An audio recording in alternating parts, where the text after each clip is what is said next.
ഒരു നെത്തോലി ഫ്രൈ ഉണ്ടാക്കുക. അതിൻ്റെ കട്ടിങ് മുതൽ കാണിച്ചു തരാം. ആദ്യം അതിൻ്റെ വാല് കട്ട് ചെയ്യുക. ഒരു സിസർ ഉണ്ടെങ്കിൽ വളരെ നന്നായിരിക്കും.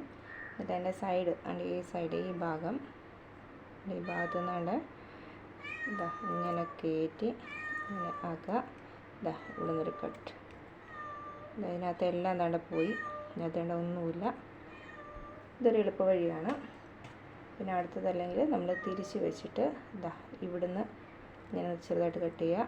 ഇതാ മൊത്തം കട്ട് ചെയ്ത് കളയരുത്, സൈഡിലോട് ചേർത്ത് വെക്കുക. ഇതവിടെ ക്ലീനായി. വാല് കട്ട് ചെയ്യും. ചില ഇത് വേണമെങ്കിൽ കട്ട് ചെയ്യാം, എന്തെങ്കിലും കുഴപ്പമില്ല. ഇത്ര മുള്ളുള്ള മീനൊന്നും വീണ്ടും അതെടുക്കുക, കട്ട് ചെയ്യുക. ഇങ്ങനെ വെച്ച് അതിൻ്റെ സൈഡ് ഇച്ചിരി അങ്ങോട്ട് കയറ്റി വെക്കുക. മൊത്തം കട്ട് ചെയ്യരുത്. ഇതിനകത്തുള്ളതെല്ലാം പോയി. ഇങ്ങനെ വേണം എടുക്കാൻ. ഇപ്പോൾ ഇതെല്ലാം കട്ട് ചെയ്ത് വൃത്തിയാക്കി വെച്ചിട്ടുണ്ട്. നമുക്കിനി അതിൻ്റെ ബാക്കി ചേരുവകളെല്ലാം ചേർക്കാം. 1/2 ടീസ്പൂൺ മുളക് പൊടിയാണ് ഇട്ടത്. ഇവിടെ കുറച്ചുകൂടി എരി ഇഷ്ടമുള്ളതുകൊണ്ട് കുറച്ചുകൂടി ചേർക്കുകയാണ്. 1 ടീസ്പൂൺ മഞ്ഞൾപ്പൊടി. ഇതിന് ഉപ്പ്.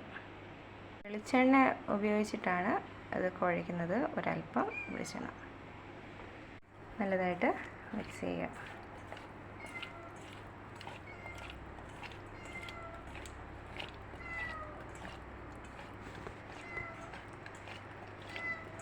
ഇതിൻ്റെ കൂടെ കറിവേപ്പില ഇട്ടാൽ നല്ല ടേസ്റ്റാണ്. ഒരു 15 മിനിറ്റെങ്കിലും ഇത് റെസ്റ്റ് ചെയ്യാൻ വെക്കണം. എണ്ണ നല്ലോണം ചൂടാവണം. ചൂടായിട്ട് തീ കുറച്ച് വെച്ചിട്ടേ ഇടാവൂ. നമ്മൾ കുറേശ്ശെ ഇട്ട് വേണം വറുക്കാൻ. തീ അതിനുശേഷം പെതുക്കെ കൂട്ടി കൊടുത്തിട്ട് ചെറുതായിട്ടൊന്ന് ഇളക്കണം. ഒരു 5-10 സെക്കൻഡ് കഴിയുമ്പോൾ അത് ചെറുതായിട്ട് തിരിച്ചിട്ട് കൊടുക്കാം.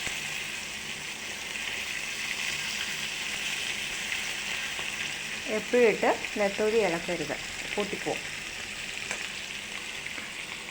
മീഡിയം ഫ്ലെയിമിൽ മാത്രമേ വെക്കാവൂ.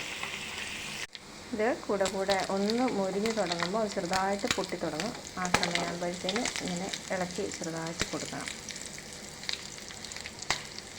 ഇത് നല്ലോണം പൊട്ടുന്ന പരുവമാകുമ്പോഴാണ് അത് കോരിയെടുക്കേണ്ടത്. ചിലർക്ക് ഷാലോ ഫ്രൈ മതിയാവും.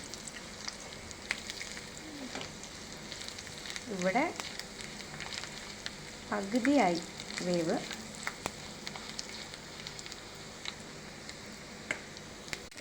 പൊട്ടി തുടങ്ങിയിട്ടുണ്ട്. നമുക്കത് കോരിയെടുക്കാം.